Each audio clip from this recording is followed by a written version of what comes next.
Hello everyone, welcome to our channel achievers academy.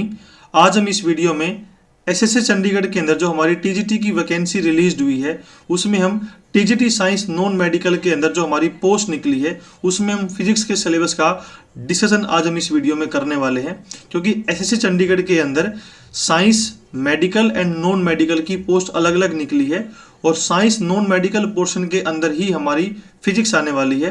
तो किस तरीके से हमें वो प्रिपेयर करनी है, सारी चीज़ें आज हम इस वीडियो में डिस्कस करने वाले हैं। टीजीटी की वैकेंसी की जो बेसिक वीडियो है वो मैम ने बना दी है, बट फिर भी हम एक बार जल्दी जल्दी गो थ्रू हो लेते हैं। ठीक है, तो आप सभी को पता है भाई कि जो हमारे एप्लीकेशन फॉर्म है इसके वो 26 फरवरी से भरना स्टार्ट हो चुके हैं और लास्ट डेट जो हमारी रहेगी वो रहने वाली है 18 मार्च। तो सबसे पहले आप अपना फॉर्म भरिए। अलग अलग सब्जेक्ट वाइज यहाँ पे अलग अलग वैकेंसी निकली है। जैसे इंग्लिश के लिए हमारे पास यहाँ पे नंबर ऑफ पोस्ट 14 है। डीपी के लिए हमारे पास कितनी भाई यहाँ पे दैट इज 35। फाइन आर्ट्स के लिए तो इसके अंदर देखो mainly that is science medical में यहाँ पे हमारे पास 26 पोस्ट है और जो हम डिस्कशन करने वाले हैं भाई इस वीडियो में that is science non medical. सबसे ज़्यादा पोस्ट जो हमारी एसएससी के अंदर निकली है 48, वो हमारी किसके अंदर है, साइंस नॉन मेडिकल की है। तो सबसे अच्छा सुनहरा मौका है भाई जो लोग एटलीस्ट चंडीगढ़ जैसे शहर में अगर वो जॉब करना चाहते हैं तो टीचिंग लाइन के अंदर। ठीक है, उसके बाद जो हमारा एसेंशियल क्वालिफिकेशन है पोस्ट ऑफ टीजीटी के लिए, तो देखो जनरल साइंस नॉन मेडिकल के अंदर सबसे पहले आपके पास बीएड की डिग्री हो। सेकंड आपके पास क्या भाई सीटेट क्वालिफाई होना चाहिए सेकंड लेवल का। और मेनली यहाँ पे जो डिफरेंशिएशन आ रहा है भाई मेडिकल और नॉन मेडिकल में, आपके पास बीएससी की डिग्री हो जिसके अंदर आपने फिजिक्स केमिस्ट्री एंड मैथमेटिक्स के साथ आपने वो पास कर रखी है विद 50% मार्क्स के साथ में। अगर आप जनरल साइंस मेडिकल के लिए प्रिपेयर करोगे तो उसके अंदर आपकी जो बीएससी की डिग्री में आपका जोलॉजी बॉटनी एंड केमिस्ट्री का कॉम्बिनेशन होना चाहिए। ठीक है, तो मेनली आपके पास आई थिंक ये जो लोग नॉन मेडिकल में हैं वो फिजिक्स केमिस्ट्री मैथमेटिक्स से ही करते हैं, तो ये सारी चीज़ें आपके पास होगी। उसके बाद हमारा देखिए जो मोड ऑफ सिलेक्शन यानी कि जो आपका पेपर का पैटर्न रहने वाला है, आपका 150 मार्क्स का यहाँ पे क्वेश्चन रहेंगे, जिसमें आपका पार्ट 1 जिसमें हमारा क्या है 50 क्वेश्चन रहेंगे, जिसमें आपकी general awareness and reasoning arithmetical numerical ability 12 question रहेंगे। उसके अंदर इंफॉर्मेशन एंड कम्युनिकेशन टेक्नोलॉजी के 12 क्वेश्चन रहेंगे। Teaching aptitude and pedagogy 12 question और जो हमारी लैंग्वेज के हमारे 14 क्वेश्चन रहने वाले। 50 मार्क्स के क्वेश्चन है और आपके पास 50 मिनट ही इसके अंदर रहेगी। और जो हमारा पार्ट बी रहेगा जो हमारा स्पेसिफिक सब्जेक्ट रिलेटेड रहेगा उसके आपके पास 100 क्वेश्चन रहेंगे और 100 ही मिनट रहेगी।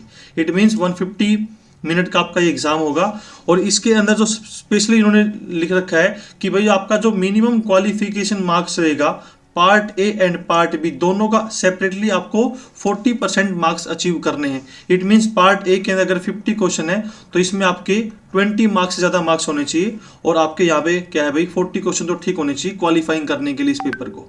ठीक है, आपकी यहाँ पे नेगेटिव मार्किंग रहेगी 1/4 डिडक्शन रहेगा।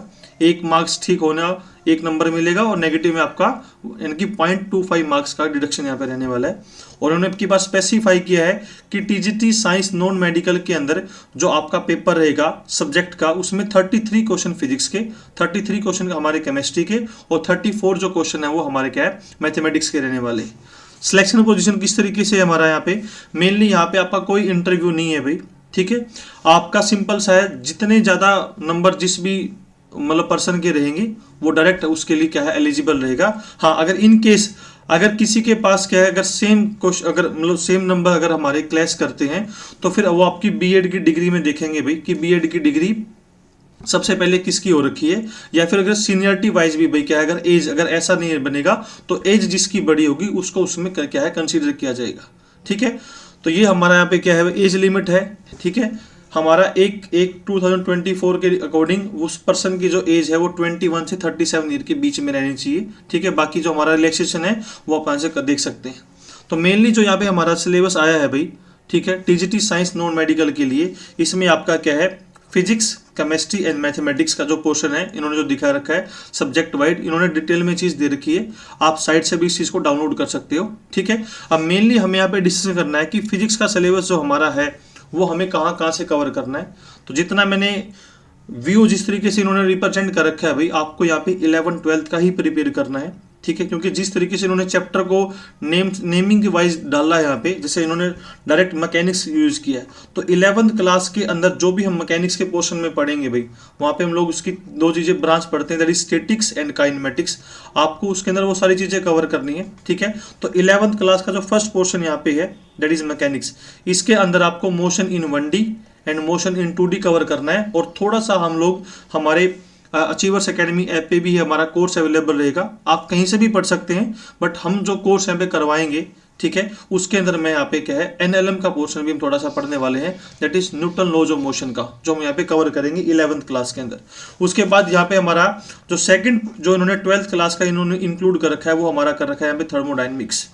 तो सेकंड जो हमारा यहाँ पे पोर्शन रहेगा भाई, उसमें हम थर्मोडाइनमिक्स के अंदर 2 चैप्टर कवर करेंगे जो हम 11th क्लास में पढ़ते हैं। तो सबसे पहले हम यहाँ पे पढ़ेंगे that is thermal property of matter, जिसमें हम heat, temperature, black body radiation, method of transfer of heat, conduction, convection, वो सारी चीज़ें कवर करेंगे, ठीक है, टेम्परेचर को मेजरमेंट। उसके बाद हमारा सेकंड जो रहेगा चैप्टर हमारा क्या है यहाँ पे थर्मोडाइनमिक्स, ये डिटेल में हम दोनों चीज़ों का यहाँ पे डिस्कशन करेंगे।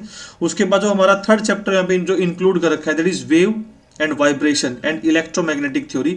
इसमें हम लोग 11th और 12th में जो वेव का कंसेप्ट आता है, तो यानी कि जो हमारा 11th क्लास में चैप्टर है that is oscillation and waves, यहाँ पे हमें ये चीज़ कवर करनी है, ऑसिलेशन का कंसेप्ट, वाइब्रेशन क्या होते हैं, ठीक है, सिंपल हार्मोनिक मोशन को डिस्कस करेंगे, ठीक है। फिर हम लोग यहाँ पे वेव्स को अलग कैटेगराइज में, यानी कि mechanical wave and non mechanical wave, दोनों को यहाँ पे डिस्कस करेंगे भाई।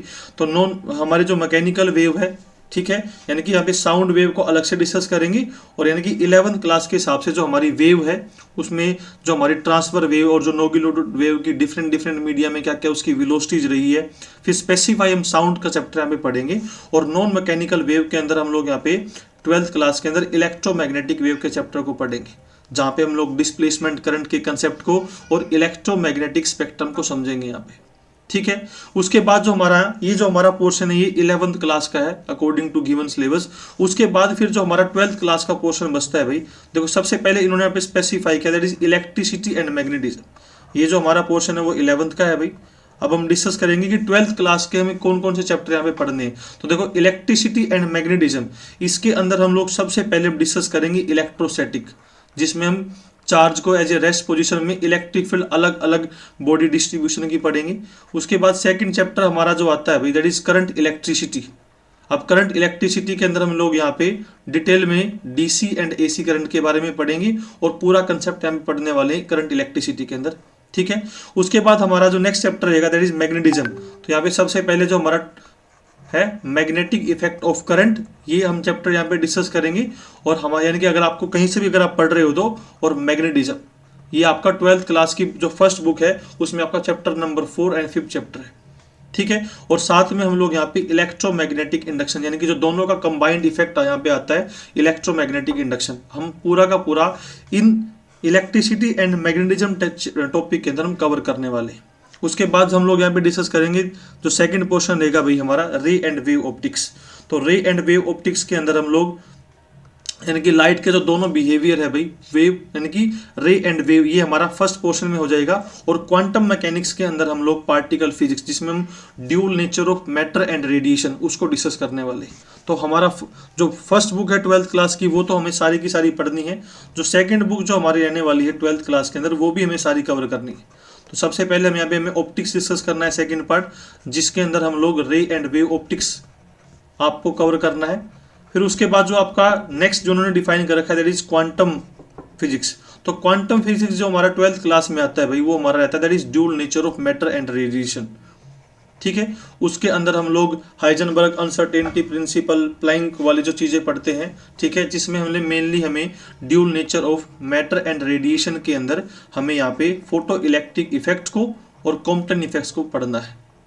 मेनली हमारा जो यहाँ पे जो रहेगा भाई, जो हमारा इंट्रोडक्शन है क्वांटम फिजिक्स का 12th क्लास में, हमें उसको डिस्कस करना है, ठीक है। उसके बाद फिर आपका यहाँ पे आता है दैट इज न्यूक्लियर फिजिक्स। तो उसके बाद जो अपना नेक्स्ट चैप्टर है, ठीक है, वो हमारा रहता है that is atom and nuclei. तो ये भी हम लोग यहाँ पे इंक्लूड करके चलते हैं भाई। तो इसमें सबसे पहले हम एटम का एंड न्यूक्लियस यानी कि न्यूक्लियर फिजिक्स को पूरा का पूरा यहाँ पे डिस्कस करेंगे।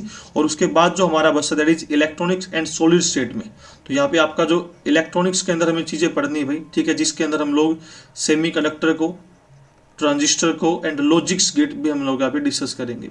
ठीक है, उसके बाद थोड़ा सा हम कम्युनिकेशन का भी पार्ट पढ़ेंगे। ठीक है, वो हमारा इलेक्ट्रोमैग्नेटिक वेव के अंदर हम इंक्लूड कर लेंगे, जिसमें हम स्पेस वेव और जो अलग अलग मॉड्यूलेशन है उसका भी कंसेप्ट हम डिटेल में डिस्कस करेंगे।